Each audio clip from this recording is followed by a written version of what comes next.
Gracias, señor presidente. Un saludo al ministro, al doctor Ortega, director de la DIAN, a los colegas del Senado.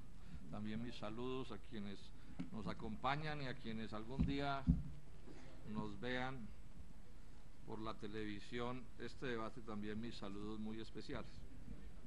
Yo, antes de entrar en la materia propiamente dicha del debate, debo hacer dos menciones rápidas sobre este tema de la minería, pues que aun cuando no son el tema particular del debate, son importantes.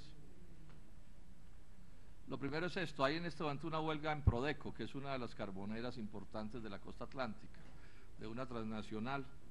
Mi llamado en esto es muy simple, ¿no? Y es que el gobierno brinde todas las garantías que sean del caso para que ese movimiento huelguístico se desarrolle. La huelga es un derecho legal y constitucional. Y los informes que recibo de los trabajadores que están en huelga señalan que hay una actitud de negligencia de los funcionarios del Ministerio del Trabajo y una actitud hostil de los directivos de la empresa, obstaculizando lo que son las labores propias de una actividad huelguística como esta. Yo quiero resaltar que uno de los graves errores históricos de este país es que se habla mucho de democracia, pero cuando los trabajadores la ejercen, suelen verlos como delincuentes, como criminales, y darles trato de policía en vez de atenderles sus reclamos. Esperemos que las cosas en ese sentido no se agraven, porque hay preocupación en este momento, señor ministro, porque parece que la policía se prepara a hacer acciones allí que no corresponden pues con las garantías laborales. Lo segundo es este, y este es un problema bastante más complicado, al que le voy a gastar también unos minutos. Es que está por empezar el próximo 1 de diciembre un cese de actividades indefinido en el Bajo Cauca antioqueño. Ya el ministro debe tener una carta que le debieron haber llegado a los senadores, la tenemos, nos fue enviada con copia por parte de la Confederación de Mineros de Colombia, por su presidente, el doctor Ramiro Restrepo, que está hoy por aquí con nosotros. ¿Qué es lo que está pasando? En estos días el ministro de Mauricio Cárdenas dijo esto en el periódico El Tiempo: a la minería ilegal hay que darle el mismo tratamiento que al narcotráfico. El mismo tratamiento que al narcotráfico a la minería ilegal, que yo prefiero llamarla informal porque creo que corresponde más con la realidad, como prefiero llamar informales a los comerciantes informales y no ilegales, o a los industriales informales y no ilegales, o a los vendedores ambulantes informales y no ilegales. Y agrega que es que muchas de las mafias de narcotraficantes, Bacrim y guerrillas están utilizando la minería ilegal para financiarse. O sea, hay una actitud de estigmatización de estos ciudadanos colombianos que ejercen la pequeña y mediana minería. Yo estuve el sábado en Caucasia en una reunión con estos mineros, ministros, porque creo que es parte del deber de un congresista ver qué se hace con estas cosas. ¿Cuál no sería mi sorpresa? Primero, cuando la reunión se hizo en el más importante hotel de Caucasia, el primero que habló fue el cura párroco del municipio, que se llama el padre Edgar Darío Osorio, quien llegó con un mensaje del arzobispo Monseñor Alberto Osa. Sí, el señor cura párroco dijo: sin minería nosotros no podemos. Yo tomé notas, pero además esto está en internet para quien quiera verlo. Nos unimos a la minería. Después hablaron los 5 alcaldes electos de los municipios de Caucasia, Amalfi, Tarazán, Echí y El Bagre, y por lo menos por lo que se veía no eran ni paramilitares, ni narcotraficantes, ni guerrilleros. Y después habló el general Leonardo Pinto, que es un general pues del Ejército de Colombia, sí, creo con sede en Montería. Y entre las notas que le tomé, pero que son pues fidedignas, pero en internet está, el general dice esto: conozco la injusticia que están enfrentando, se refiere a los mineros. Le hemos explicado al gobierno nacional esta problemática. Entendemos la protesta que ustedes tienen. Este es un modo de vida de esta comunidad del Bajo Cauca antioqueño, ojo, este es un modo de vida, dice un general de la República que conoce la zona. Los problemas sociales existen y hay que arreglarlos. Entiendo que tiene que haber una propuesta, pero que sea pacífica, que fue lo mismo que dijo el párroco también, que si la protesta se da, que sea pacífica. Es importante que haya gente acompañándola. El comandante de la división también entiende lo que sucede, o sea, el otro general por encima del general Leonardo Pinto. Esta es una oportunidad para que la gente que trabaja aquí tenga un lugar en la sociedad. Ojalá el senador Robledo pueda ayudar a arreglar esto antes del paro. Yo sé que la gente aquí vive de la minería. Esa es la realidad, ministro. Ustedes se equivocan en materia gravísima, como cuando insisten en darle un trato militar, de policía, criminal, a una actividad económica. En el Bajo Cauca antioqueño hay minería del oro por lo menos desde que llegaron los españoles a América, hace 500 años. Esa gente con la que estuvimos ahí reunidos es gente que son mineros ellos, sus padres mineros, sus abuelos mineros, sus bisabuelos mineros. ¿Cuál es el lío que hay allí? Que hay un problema de títulos complicadísimo, porque los títulos las tienen las transnacionales, entonces allá hay una minería, de hecho, una minoría que yo llamo informal, porque creo que es lo que corresponde con la realidad social y económica. Y el gobierno se ha empeñado, desde el propio presidente de la República a la cabeza, en estigmatizar a esos colombianos, diciéndoles que son guerrilleros, paramilitares o narcotraficantes. Si hay allí delincuentes, ministro, el deber de ustedes es, en una operación de escalpelo, coger al delincuente. Pero ustedes no pueden caer sobre todos los que viven del oro en esa zona, de la minería del oro, y aplastarlos con el cuento de que es que van detrás de un delincuente. Además, esa es la economía de la región, ministro, no se equivoquen en eso. La consigna del párroco es cierta, ¿no? Sin minería no hay economía ahí. Lo que hay que buscar es una solución. La carta que le envía a usted el presidente de la Confederación de Mineros de Colombia, lo que le dice es eso: señor ministro, ya estuvimos reunidos con usted, no va a leer la carta para ahorrar tiempo, pero él le dice, estuvimos reunidos con usted hace unas semanas, usted nos dijo que elaboráramos un decreto reglamentario para la formalización, porque ellos quieren formalizarse y quieren mejorar el manejo ambiental y el manejo laboral, o sea, tiene una actitud de sensatez frente a esa informalidad que existe, pero resulta que el gobierno no le da trámite a eso, y sí lo que está es tratándolos como criminales, y repito, esto es insensato. Ahora, ¿por qué se volvió un lío 500 años después? Es la otra pregunta clave. ¿Por qué lo que nunca fue un lío se volvió un lío 500 años después? Y la explicación es muy sencilla. Los precios del oro están altos, es un negociazo, y las transnacionales están detrás de todo. Vienen por la lana, por el telar y por la que teje, por todo. Ese es todo el problema que tenemos aquí. Entonces, la discusión de fondo que hay aquí, colombianos, es si en Colombia va a haber minería de transnacionales, gran minería, pequeña y mediana minería, y minería artesanal, o solo va a haber minería de transnacionales. Ese es el debate.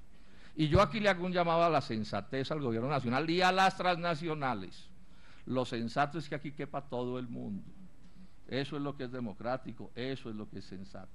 Se equivocan, repito, en materia gravísima si insisten en darle esto un trato de policía, de ejército, a punta de represión, de persecución.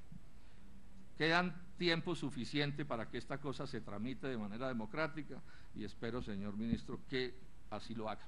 Porque además hay una cosa que molesta mucho, y es que a las transnacionales sí las tratan con guante de seda. Es decir, cuando ellas no cumplen con sus deberes ambientales, con sus deberes fiscales, etcétera, entonces ahí sí aparece toda la caballerosidad y la diplomacia y la queridura del gobierno nacional para atenderles los casos. ¿Qué tal, senador Valera, si le miraran a Drummond la destrucción ambiental del Cesar, a ver si eso está cumpliendo con las normas ambientales de Colombia? ¿Será que se puede destruir la ciénaga de Zapatosa y eso no viola ninguna norma? ¿Será que se puede mover como van a mover el río Ranchería en cerca de 30 kilómetros y eso también es legal en Colombia y se puede hacer? Pero cuando se trata de los nativos, de los criollos, tenemos esta intemperancia del gobierno nacional.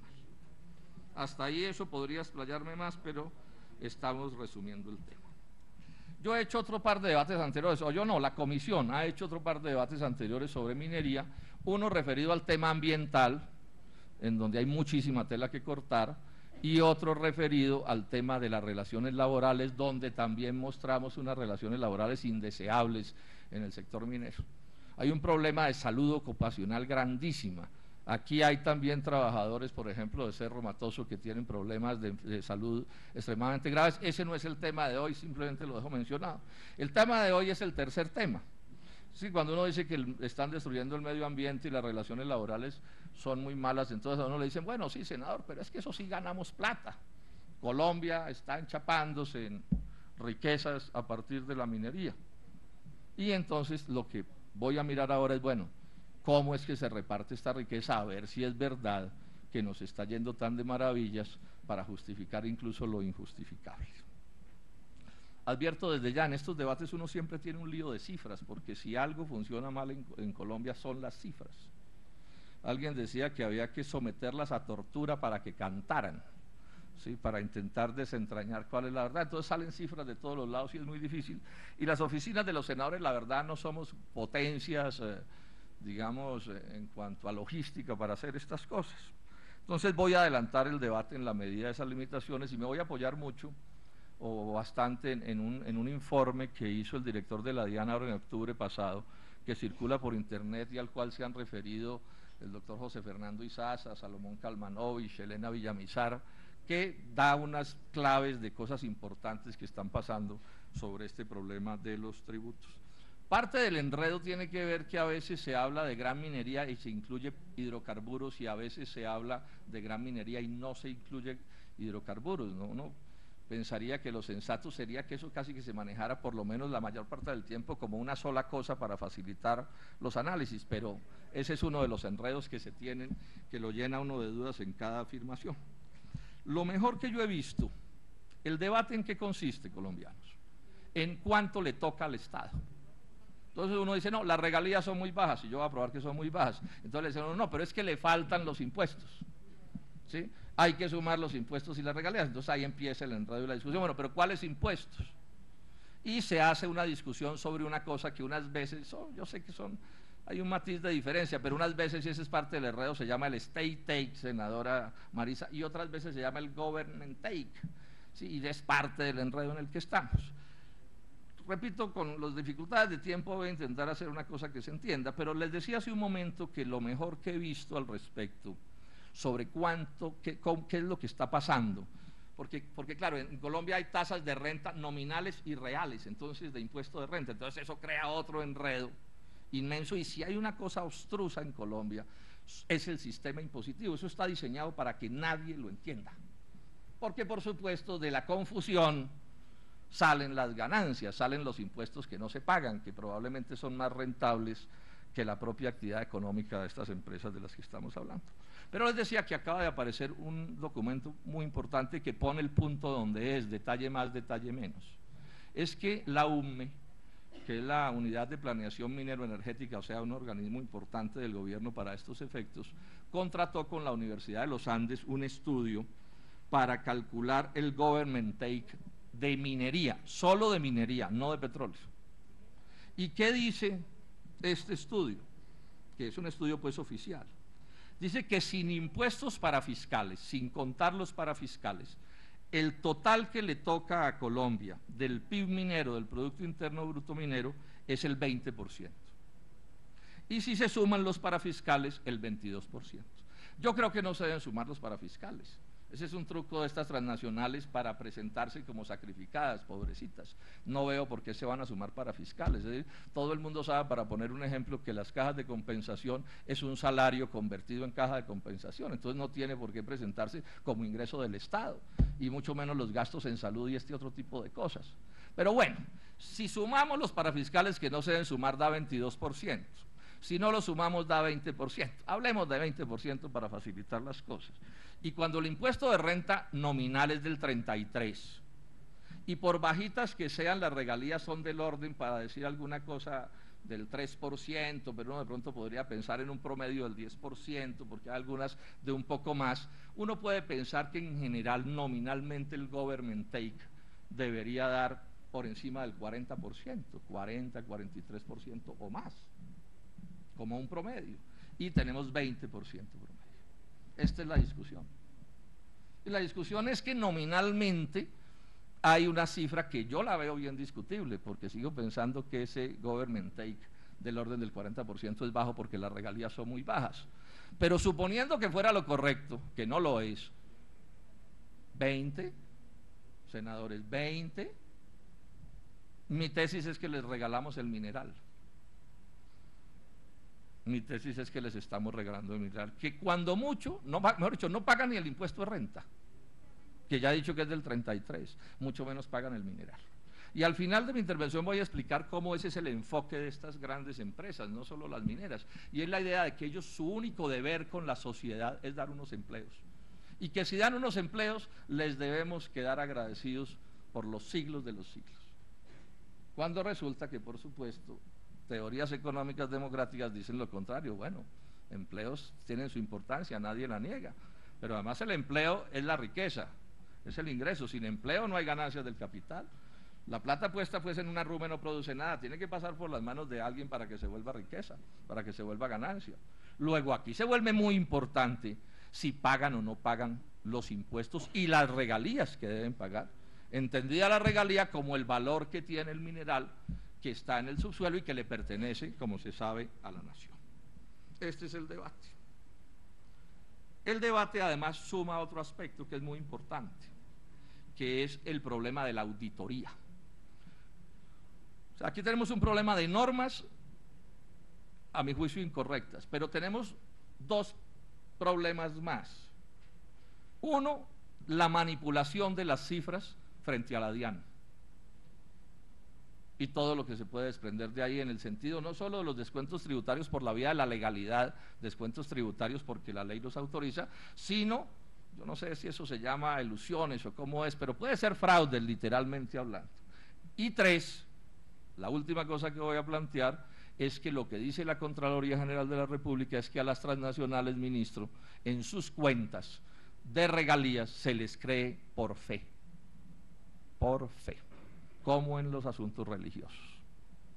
Que en religión se crea por fe, pues uno entiende, y es muy respetable, pero que en negocios alguien crea por fe, por supuesto que la cosa sí es bien discutible. Veamos entonces, dentro de este esquema, algunas cosas que ilustren el asunto. El caso del petróleo. Es evidente que la regalía ha venido disminuyendo, esa es la política, disminuir las regalías.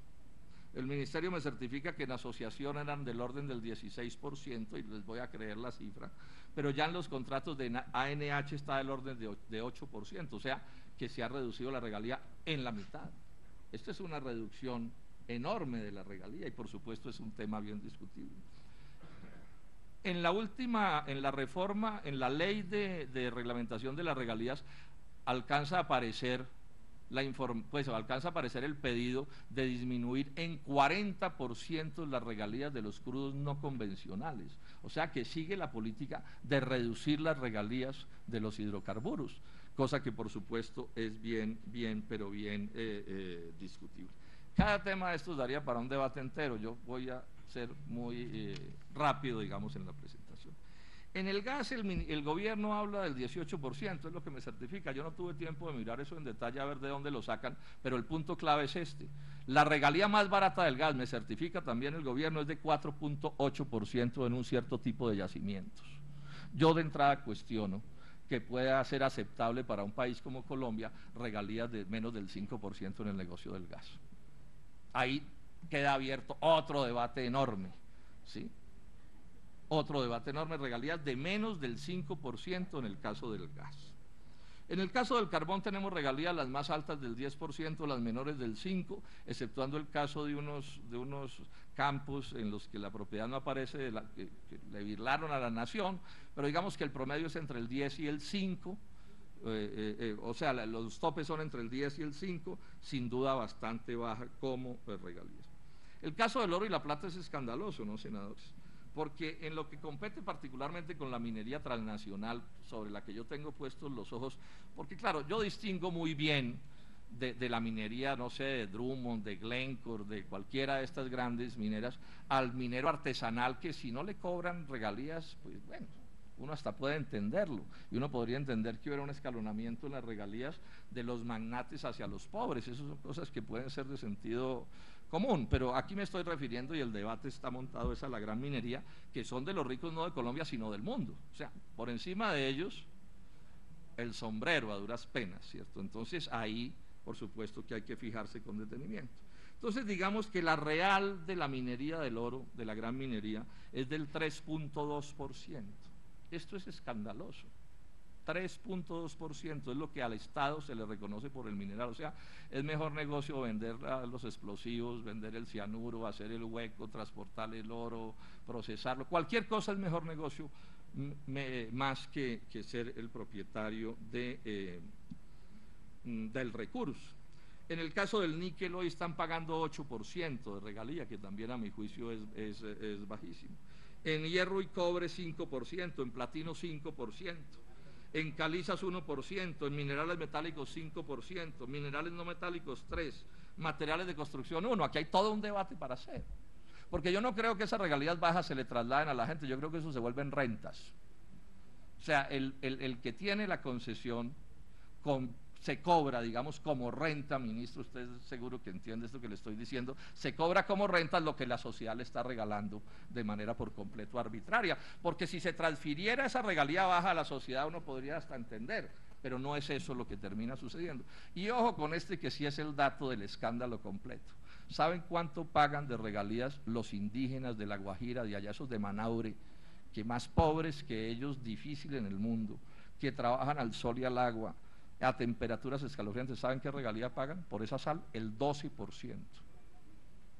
O sea, es la regalía más alta que hay en Colombia, la de los indígenas de La Guajira. Esto es inaudito. Pero claro, se entiende, porque ¿quién defiende a los indígenas de La Guajira?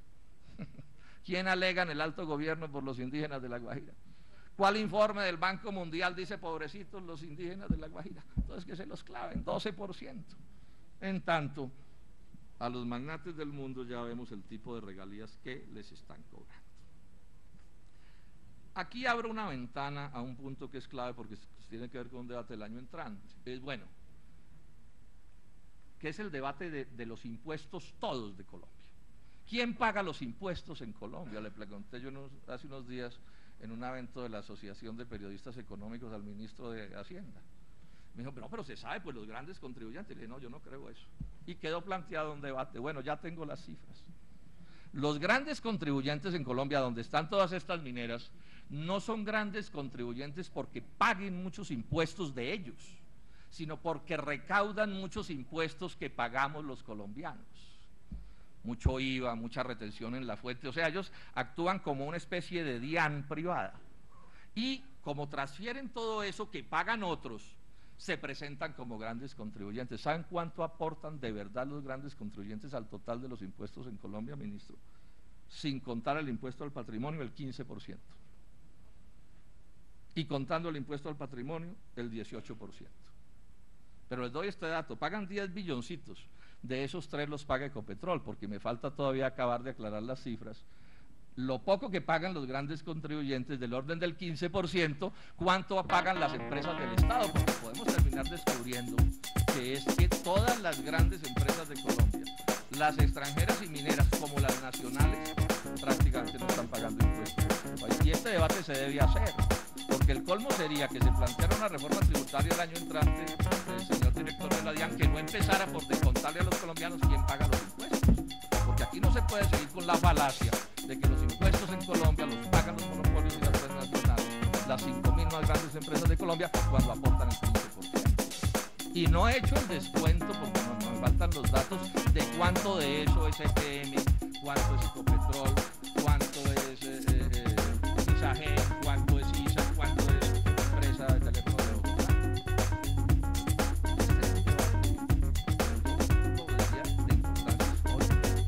Porque como lo voy a decir al final, no puede salir adelante un país donde no se tributa como se debe. Un país dedicado a gravar a los pobres de solemnidad, que es lo que hace el IVA, en últimas, y a las clases medias, y a no tocar a quienes debería tocar. Y dentro de esto, por supuesto, van las familias. Bueno, el Ministerio de Hacienda me certifica que después de los mineras y petroleras, 2007 20%, debería ser del 33%, efectivo 20%, 2008 20%, 2009 20%, 13%, 2010 16%. Esto se mueve un poco porque estos descuentos tributarios se mueven, ¿cierto? Estoy dando las cifras que me dan ministeriales. La DIAN, en ese estudio que cito del doctor Ortega, dice que la tarifa efectiva del sector minero es el 13%, en servicios financieros el 6.3%, en agro 6.7% y en asalariados 9.5%, promedio 9.5% en asalariados. Ahí aparece otra gran discusión. De entrada es un abuso llamar renta los ingresos por salarios que las ganancias. Es un abuso. Un abuso para, por supuesto, generar efectos contables y manipular las cosas, porque no es lo mismo que una persona se gane un sueldito y cuando le cobran los impuestos los paga dejando de comer o de curarse o de vestirse, que el hecho de cobrarle impuestos a una transnacional, que lo que sucede es que acumula un poquito de menos plata, digamos, al año siguiente. Pero bueno, esto nos empieza a explicar lo que señala el estudio de la UNED, por qué el gobierno resulta las cifras se discuten. A mí me da cierta pereza dar cifras, digamos, de tipo absoluto, porque encuentro muchas cifras, pero estamos hablando de cifras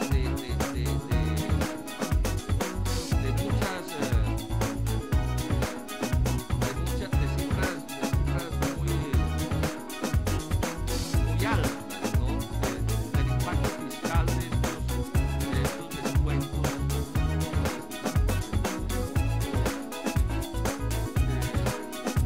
De cuánto es el costo del total de estos descuentos, tanto de minería como del resto del sistema económico del país, ¿no?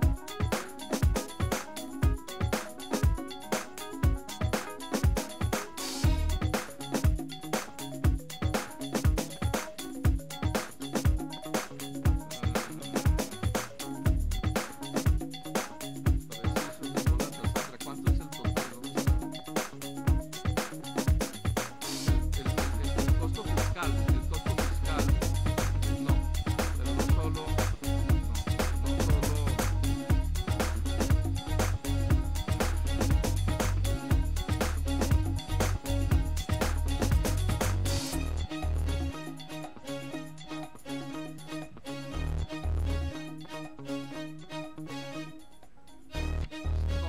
Del costo fiscal de las distintas deducciones en los últimos 10 años, voy a citar de memoria, espero no equivocarme, doctor Ortega, es del orden de 37 billones. No, pero el costo fiscal, no solo, bueno, usted lo puede sumar de memoria. No, pero no, sumar las demás. Bueno. Estamos hablando entonces de una suma supremamente grande. 2002-2010. Pero no solo las de la deducción de activos fijos, sino las todas.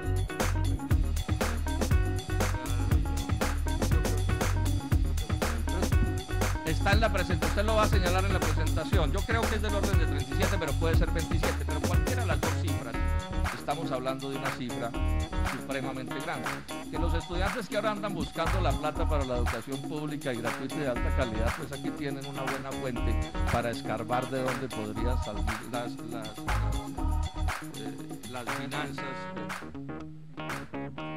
31,7, esa es la cifra exacta, 31,7 billones en una década. O sea que da un promedio de más de 3 billones de pesos, ¿sí? De costo fiscal, y no están todas, absolutamente todas las deducciones. No, las de esas, pero digamos de impuestos municipales no hay, porque por ejemplo no se pagan prediales y otra serie de cosas. Y ahora vamos a mirar los otros asuntos y vamos a mirar cómo hay manipulación de cifras, ¿sí? Que si se desmanipularan podrían aumentar estas realidades de las que estamos hablando. Y en y voy a saltarme un poco la presentación por el tiempo que perdí, dentro de esto la minería, por supuesto, aporta una cifra bien importante en estos descuentos de los que estamos hablando. mencionar otras cosas. Por ejemplo, Contraloría General de la República mira el caso de un contrato de Drumo en la Cesar, el 078 y descubre que los descuentos de ciertos impuestos, IVA, exportaciones y compensaciones, equivalen al 76% de lo recaudado por regalías. Aquí tengo las cifras precisas, son algo así como 1.2 billones contra 283 mil millones. Es lo que certifica la Contraloría en un estudio real. El ministro de Minas hace unos meses, el anterior ministro de Minas, nos decía que los descuentos tributarios por la vía de sobretasas a ACPM que no pagaban valían unos 300.000 millones de pesos al año. Sí, de las mineras colocadas, puestas instaladas en las zonas de frontera. O sea que si aquí se entra, y ese es un trabajo que yo creo que pienso, doctor Ortega, que sería importante que la DIAN profundizara y a la Contraloría le haga el mismo pedido, es que vamos a sacar todas las cuentas, incluidos los impuestos municipales que no se pagan, e incluida cualquier otra cosa que no se pague, porque estamos hablando de sumas demasiado grandes. Entre otras cosas, yo tengo esta idea, que se den todas las cifras y que cada uno tenga la opinión sobre las cifras que quiera. Yo no estoy pidiendo que piensen como yo pienso con respecto a las cifras, pero sí que el Estado nos garantice a todos los colombianos cifras iguales. Yo esto lo insisto mucho, en la universidad yo recuerdo, uno puede discutir cualquier teoría, pero los hechos deben establecerse con rigor científico para que podamos tener debates ilustrados y no lo que hoy sucede, que nos digan que aquí los impuestos los pagan los grandes contribuyentes y cuando uno va a mirar resulta que eso no corresponde con la realidad, o por lo menos hay una manipulación. Veamos ciertas cosas que denuncia el director de la DIAN, que a mí me parecen especialmente graves, que tienen que ver con cosas que suceden que no deberían suceder, antes de mencionar cosas. La DIAN descubre una cosa que a mi juicio es muy grave, y es que analizando el patrimonio bruto declarado y el patrimonio líquido declarado en municipios, dependiendo de si la declaración es la declaración para el impuesto al patrimonio o si es la declaración para la declaración en la renta corriente, resulta que las cifras es una cosa absolutamente inaceptable. La presentación de la DIAN la resalta, ¿sí? Entonces, estamos hablando de diferencias, digamos, digamos, en el patrimonio bruto, entre esos dos tipos de declaraciones, según el momento, repito, según si estamos hablando del total de los impuestos o solo de impuestos al patrimonio. En el 2007 la diferencia es del 25%, en el 2008 del 32%, en el 2009 del 40% y en el 10 del 68%. Es plata grande de impuestos que si estamos ante una maniobra como puede ser, aquí están evadiendo sumas inmensas. En el caso del patrimonio líquido, la diferencia es la misma que acabo de explicar: 2007 44%, 2008 76%, 2009 82%, ministro, 2010 106%, o sea, el doble, cuando deberían ser las mismas cifras. Y esto sucede para el caso de declarado en general en minería. La DIAN tomó el trabajo, no lo voy a detallar aquí, de mirarlos para petróleo y gas, para carbón, para servicios de petróleo y gas y el fenómeno del básico. Voy a leer textualmente varias aseveraciones que hace el doctor Ortega. Soy estudioso, muy cuidadoso. Yo tengo una experiencia realizada con seriedad, nosotros estudiamos cuidadosamente. Y él concluye, bueno, y aparece otra cosa que es muy llamativa antes de leer esto también lo afirma este informe. Dice: el costo de nómina reportado entre 2009 y 2010 pasó de 58 billones a 92 billones, el costo de nómina, o sea, un incremento del 60%, mientras que los parafiscales crecieron el 1%. O sea, la nómina, dicen, les creció 60% y los parafiscales les crecieron el 1%. Cójanme ese trompo en la uña, como se decía antes. Y recordemos que los impuestos se pagan dependiendo de los costos, muy buena medida. O sea, si yo logro inflar los costos, reduzco, por supuesto, lo que tengo que pagar. Y entonces agrega el doctor Ortega, dice, no concuerda esta información con el desempleo o con el aumento de los sueldos. Él concluye, después de revisar todo esto, que es un documento, no sé si lo va a mostrar ahora aquí todo, pero es una cosa como de 70 páginas. Dice esto: algunas empresas del sector petrolero inflan el valor contable de los activos fijos, y explica, incluyen gastos como activos fijos, reciclan activos fijos viejos ya depreciados para aprovechar la deducción especial, incrementan las provisiones aceleradamente sin responder a una racionalidad económica para incrementar costos. Estos recursos se conservan en efectivo en el exterior, advierte. Otro lío. Disfrazan de legal, ojo con esto, importaciones ilegales de equipos robados en Venezuela y Ecuador. Incluyen estos como activos fijos que usan para la deducción especial. Sobornan a los empleados de aduanas proliferando la corrupción y las malas prácticas. Otras dos. Inflan los costos de los servicios contratados, transporte, servicios técnicos y asistenciales para disminuir la base gravable. Contratan servicios con firmas cuyos representantes legales son los mismos abogados asesores de las compañías. Esto en el sector petrolero. Él dice, algunas empresas del sector petrolero. Y después dice, algunas empresas del sector minero energético. Efectúan transacciones con entidades en paraísos fiscales. El 100% de las ventas lo hacen a compañías vinculadas. Sí, que es una manera, pues, por supuesto, que puede facilitar que se paisajeen las cifras. No hay información disponible, es decir, estados financieros, composición del negocio, etcétera, de los compradores. Y hacen una cosa que consiste, es un tipo de presunción que consiste en disminuir la gracia, dice, lo leo textualmente, dice, presunción profile shifting, para disminuir la base gravable y ser responsables de un menor impuesto a cargo. Estas son palabras mayores. O sea, porque una cosa son deducciones, digamos, con fundamento legal, porque el gobierno o alguien aprobó una rebaja de alguna cosa y uno puede discutirla, pero reconocerle su legalidad, y otra cosa son ciertas prácticas que podrían estar violando la ley o que podrían estar moviéndose en un terreno que entiendo que llaman la elusión, que es aprovecharse de manera sistemática de vacíos que dejan normalmente en las normas, no por casualidad, sino porque alguien los deja, ¿sí?, para no corresponder como debían corresponder. Yo en algún debate aquí recién llegado expliqué cómo, con un documento de la CEPAL del 2004,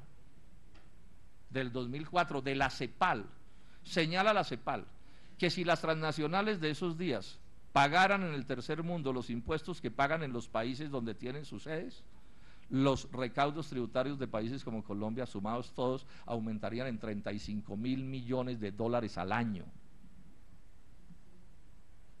Y agrega el informe de la CEPAL que esto se ve facilitado por el gran volumen de transacciones transfronterizas que tienen lugar en los sectores de la minería y el petróleo. Explico esto un poco. ¿Quién tiene Colombia cómo vigilar que una volqueta de esas inmensas, de una minera de estas, vale lo que dicen que vale? ¿Tienen cómo asegurarle a Colombia que cuando informan que se gastaron tanto en explosivos en el exterior, sí sucede? Cosas más graves, cuando se dice que se exportaron tantos millones de toneladas, Colombia está segura que se exportaron esos millones de toneladas. Cuando se dice que la calidad del carbón es una determinada, ¿sí es verdad o es otra? Cuando dicen que el carbón lo vendieron a un precio, ¿sí lo vendieron a ese precio o lo vendieron a otro? Ese es el tipo de cosas que estamos discutiendo y que tienen que ver con todo esto. Y esto, por supuesto, afecta a las regalías, pero afecta también el impuesto de renta y lo que deben pagar, o sea, afecta al government take o el state take o como lo quieran llamar. Este es el debate que estamos haciendo. Bueno, 3 casos más de cosas inaceptables a mi juicio. Algunas pueden ser legales, otras no. Una cosa que se discutió mucho, cuando Drummond puso en venta su empresa hace unos meses, el doctor Mauricio Cabrera llamó la atención sobre una cosa, dijo: Drummond ha invertido 2.000 millones de dólares en la empresa y la va a vender en 6.000 millones de dólares y no paga un peso de impuestos en Colombia, ni uno. Bueno, al final, ¿qué sucedió? Que vendió el 20% por una suma que lo que dice es que en la práctica la empresa la están vendiendo o vale 7.615 millones de dólares. Y sobre esa operación, si se diera completa, no pagaría ni un centavo. Denuncia también la misma persona que acabo de mencionar, el doctor Cabrera, Ventana Gold Corporation, una transnacional del oro, invierte 136 millones en una mina y la vende en 1.500 millones de dólares y no paga un peso de impuestos en Colombia por esa operación. Estas son realidades que están aquí. Yo pregunto, ¿alguien en Colombia puede vender así sea pues un pichirilo bien viejo y no tener que hacer algún tipo de pago por esa transacción? Ojo con esto, que es una cosa gravísima, porque esto podría ser cabeza de proceso para una investigación muy profunda. Estos son datos del sistema de información minero colombiano de CIMCO. Son datos de la UMME, ¿no?, que ya expliqué qué es. Entonces revisa, se consiguen en internet, ministro, son muy fáciles, y revisa las exportaciones de oro de los últimos 3 años, 2009, 10 y 11, lo que va del 11, contra la producción que ha pagado regalías. Y se supone que no se puede exportar oro que no pague regalías. Hay una pequeña exportación de oro en este lapso que hace el Banco de la República, la que no tiene por qué pagar regalías. Descontado ya eso, que no tendría discusión. ¿Cómo? Eso. Resulta que entonces aparecen 23 toneladas de oro, que ya habrá que investigar qué pasó con ellas. No pagaron regalías, no se exportaron, ministro.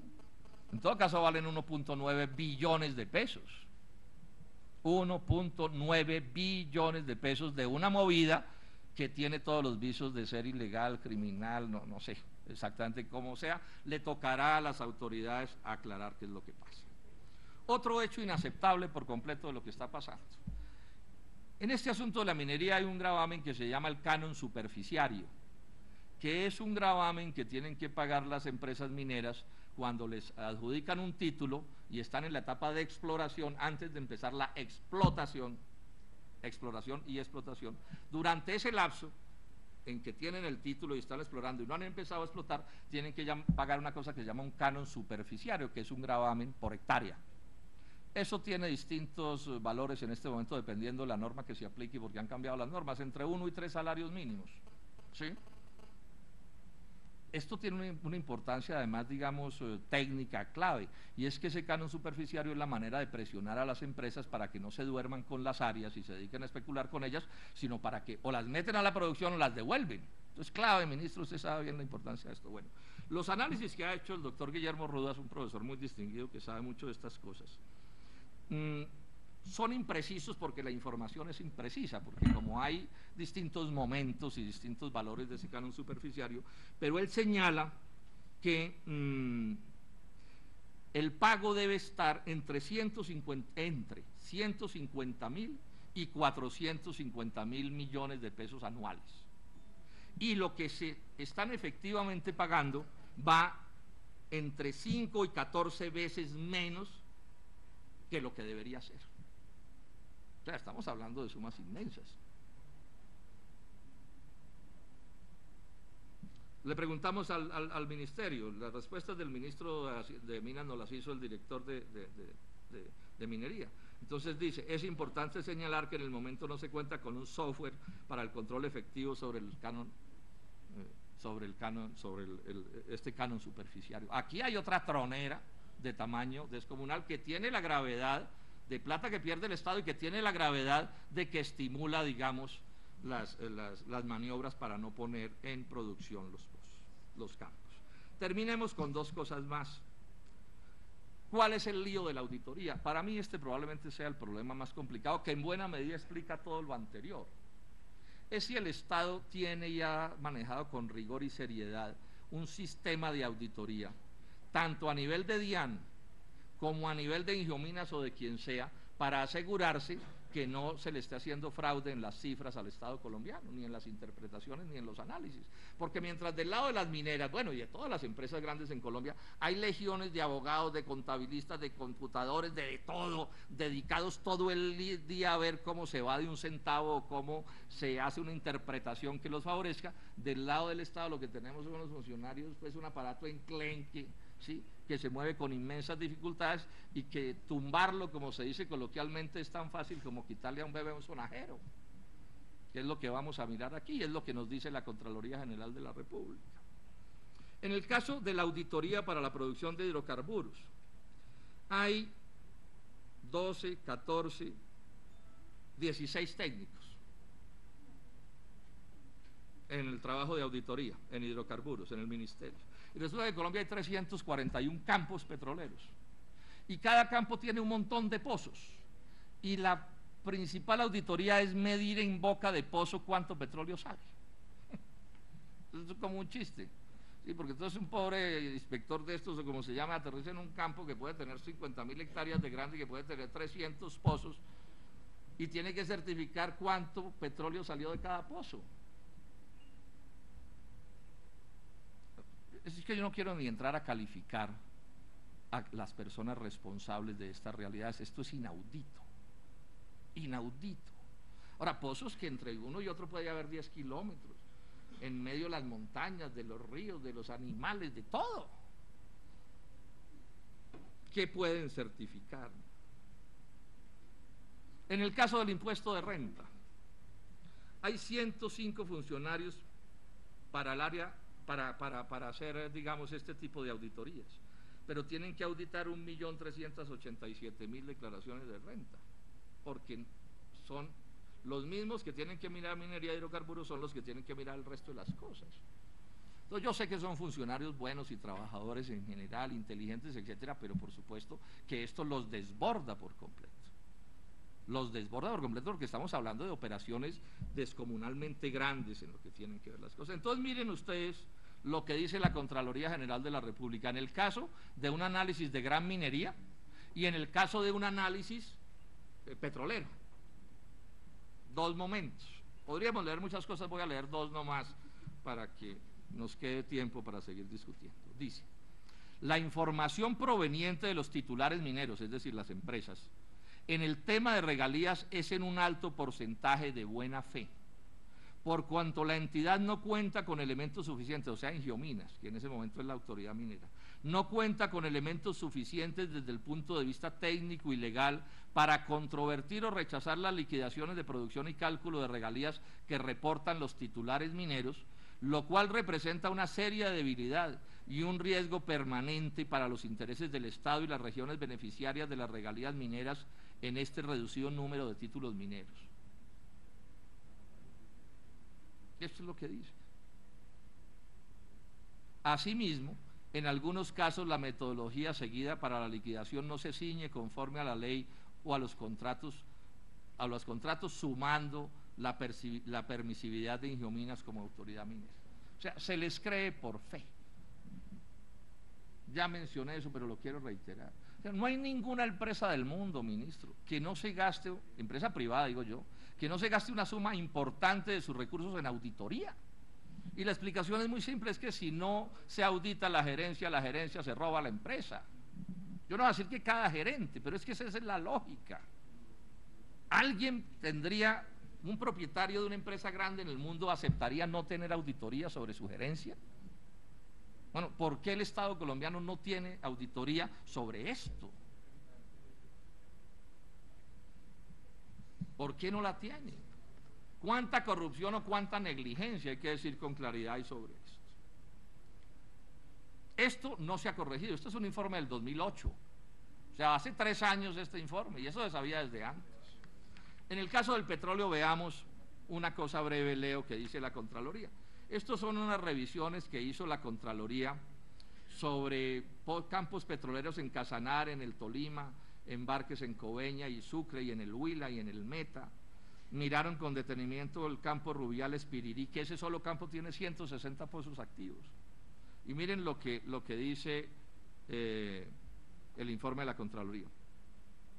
Concluyó que el Ministerio de Minas y Energía no realiza un balance volumétrico entre el crudo que se extrae de cada pozo, parte inicial del proceso, y el crudo que se vende ya sea para exportación o refinación, al igual que no existe evidencia de que el Ministerio verifique reportes de crudo despachado y el recibido en la cadena de producción y transporte a efectos de detectar diferencias que puedan existir entre lo reportado al Ministerio y lo reportado por el operador. O sea, no usan la palabra fe, pero es la misma cosa, ministro.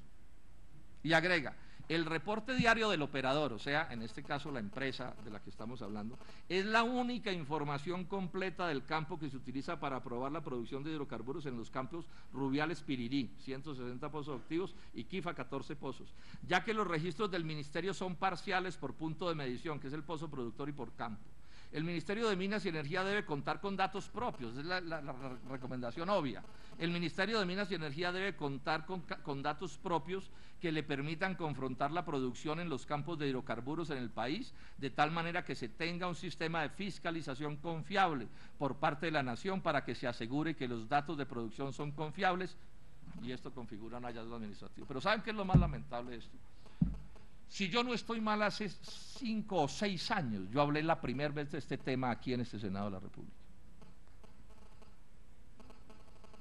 Es más, no se me olvida que la primera vez que hablé de esto hablé ante todas las transnacionales de la minería que hay en Colombia, o muchos de esos gerentes que estaban en ese evento aquí en la plenaria, en el salón del Senado.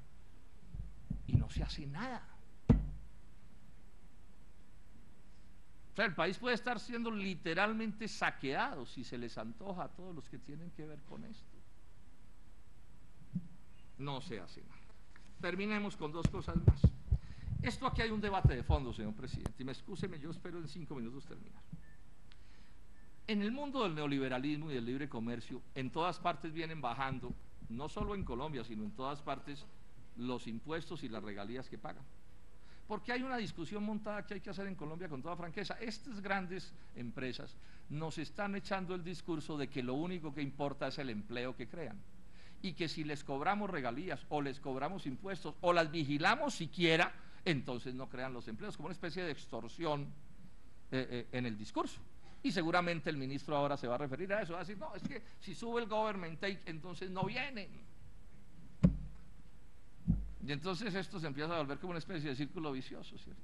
Entonces este es un debate que hay que hacer a fondo. Y yo es una pregunta que me hago para que se le haga a Colombia. El único deber del capital, particularmente del capital monopolístico, es generar unos empleos. No tiene ningún otro deber con la sociedad. Porque nos presentan los empleos como la gran cosa, pero yo pregunto, ¿es que la sociedad a ese capital le da la infraestructura vial, le da el ejército y la policía, le da el sistema de justicia? Por ejemplo, una de las trabas grandes del sistema de justicia colombiano es que el sistema financiero lo tiene copado con procesos inmobiliarios. O sea, nada más, fuera de unos empleos que dan, pero además hago esta reflexión. Esos empleos resultan ser un costo de las empresas, pero también son su ganancia. Sin empleos no habría ganancia. ¿Alguien ha hecho el ensayo de poner un poco de plata puesto encima de una mesa y volver al otro día a ver si creció? Les prometo que no crece. Tiene que pasar por las manos de algún trabajo, de alguna actividad económica, incluida la de los gerentes, toda, pero también la de los trabajadores rasos, la de todo el mundo. Entonces no nos pueden presentar el empleo como una especie de desastre, porque esa es la fuente de su riqueza. Y lo segundo es esto, que es fácil de reflexionar también. Si los impuestos solo se les cargan a los pobres y a las clases medias, que es lo que está sucediendo, no es posible recaudar las sumas que la sociedad necesita para desarrollarse. Porque es que la sociedad necesita tener educación pública y gratuita y de alta calidad, o por lo menos muy barata. La sociedad necesita tener salud, necesita tener vías, carreteras. O sea, esto que está pasando es decir, que Colombia esté al borde de quedarse incomunicada con el puerto principal, que es el puerto de Buenaventura, porque no hay 4 pesos para coger un derrumbe. Eso tiene que ver con esto, con la estructura tributaria colombiana. Pero hago otra reflexión que puede ser más de fondo. Si se esquilma a los pobres y a las clases medias y se les saca toda la plata del bolsillo, ¿quién le compra a las empresas? O sea, sin mercado interno no hay desarrollo económico, y el mercado interno tiene que ver con dejarle al pueblo capacidad de compra para consumir y para gastar, y no para reemplazar los tributos que otros deberían pagar. Digamos otra cosa y terminamos. Y este es un problema muy grave. Porque toda esta teoría de que no se les pueden cobrar impuestos ni regalías dice es que la inversión extranjera es la que nos salva. Pero resulta que las cifras del Estado lo que nos vienen diciendo es que Colombia no está siendo capaz de producir las divisas, los dólares suficientes para que su aparato productivo funcione. El desbalance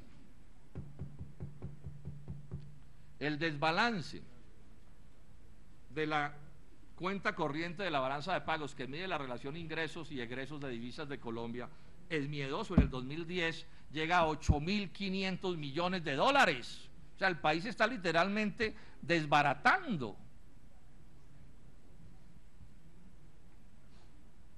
O sea que el modelo económico es bien discutible. Si esta crisis que viene rodando por el mundo le pega a Colombia en estas circunstancias muy parecidas a las del año 99, ministro, usted que conoce las cifras, podemos estar al borde de hechos de extrema gravedad. Pero lo que es más grave es que está saliendo más plata que la que entra por inversión extranjera por razones de giros y utilidades. O sea, los inversionistas están sacando más plata que la que traen. O sea, Colombia se está convirtiendo en un país exportador neto de capital. Y esto, por supuesto, es de una gravedad inaudita. Les doy este dato. En el 2010, por cada 68 dólares que ingresaron de inversión extranjera directa, que es la que tiene que ver con minería, que es el tema que nos ocupa, sí, industria y otras cosas, salieron 100 dólares. Senadora Maritza, por 68 dólares de ingresos salieron 100. O sea que toda la teoría sobre la que están montadas estas cosas no funciona. Terminemos diciendo esto. En buena medida por estos debates se incluyó en la reforma constitucional de regalías, senadores, una plata de las regalías para financiar la auditoría. Pero a última hora vi que le colgaron también los estudios geológicos. Entonces me temo que lo que quedó aprobado, senador Milton Rodríguez, es insuficiente para las necesidades de una auditoría seria, que es la que se necesita. Aquí no puede seguir mamando gallo con la auditoría, particularmente con la del sector minero, pero pienso que con la de todo, porque le montaron a eso también estudios geológicos y no sé qué más cosas. Ahora, que hay grandes poderes en Colombia que se mueven para que no se audite, y se mueven es de verdad. Bueno, o sea que lo que podía ser un avance quedó completamente cojo, pero digamos que fue un poco la expresión de un reclamo que llevamos años haciendo aquí para que estas cosas funcionen. ¿Cuáles son mis conclusiones? Primera conclusión, que es obvia: es muy malo lo que hay. Se deben subir las tarifas de regalías. Se deben escalar todas las regalías, no solo en petróleo, en todo, en función del volumen y en función de los precios. O sea, es inaudito que cuando se disparan los precios del petróleo o del carbón, estas empresas hagan ganancias fabulosas, de las cuales a la nación prácticamente no les llega la proporción que debería llegarles. O sea, cambian los fundamentales del negocio y eso no es tratado en la normativa como debería tratarse. Debe haber una fuerte auditoría estatal. Ya dije que quedó mal, pero quedó mal de otra manera. El ministerio me dice que van a contratar con privados la auditoría. Yo aquí quiero expresar mi absoluto rechazo a esa idea. Es decir, si el Estado colombiano no es ni siquiera capaz de auditar, ¿para qué Estado entonces? Y vamos a terminar privatizando la policía y el ejército y los jueces y todo. ¿Y por qué tiene que haber ganancia para una transnacional y para el capital extranjero en cada cosa que hace el Estado colombiano?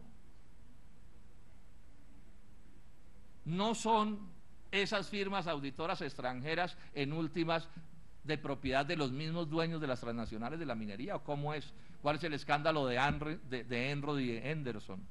¿No fue eso lo que demostró? Hora de recordar el verso de Pombo de Rafael, ¿no? Gobiernos dignos y timoratos, donde haya queso no pongáis gatos. Gobiernos dignos y timoratos, donde haya queso no pongáis gatos. No, aquí lo que hay que coger es unos recursos importantes y que el Estado colombiano monte un sistema de auditoría en serio, que yo creo que debe ser, y sugeriría que esto se discutiera hoy aquí, debe ser el mismo sistema el que audite las regalías que el que haga el auditaje en los temas de impuestos. Es elemental. ¿Por qué tienen eso separado? Señora Daira, ¿no es muy extraño? O sea, que aquí hay una empresa que puede meterle unas cifras a Ingiominas o a la Agencia Nacional Minera y meterle otras cifras a la DIAN, cuando ya hemos visto que a la propia DIAN le dan cifras distintas. O sea, lo obvio aquí es que una sola firma haga las dos cosas, y yo creo que debe estar en la DIAN. que son los que saben hacer eso, los que tienen todo el software y tienen toda la capacidad, doctor Ortega. Yo no sé usted qué opina de eso. Pero si a la DIAN se le transfieren unos recursos importantes con una destinación clara en este sentido, se puede montar dentro de la DIAN sin privatizarla. La función del recaudo y del auditaje, un Estado no puede renunciar a ella. ¿Esto qué es? Y que esa entidad maneje o tenga por lo menos la posibilidad de cruzar la información, porque es la misma. Es que por supuesto que los costos de producción tienen que ver con el impuesto de renta y tienen que ver con las regalías. Es el colmo de la ineficiencia separar eso y que haya que llevarle 2 contabilidades a la misma regalía o 2 contabilidades al mismo impuesto de renta. Y debe ser una función pública.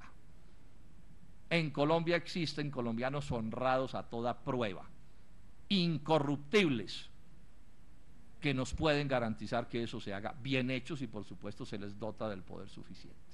Y no me van a meter en Colombia de que los únicos honrados que hay en Colombia son los extranjeros.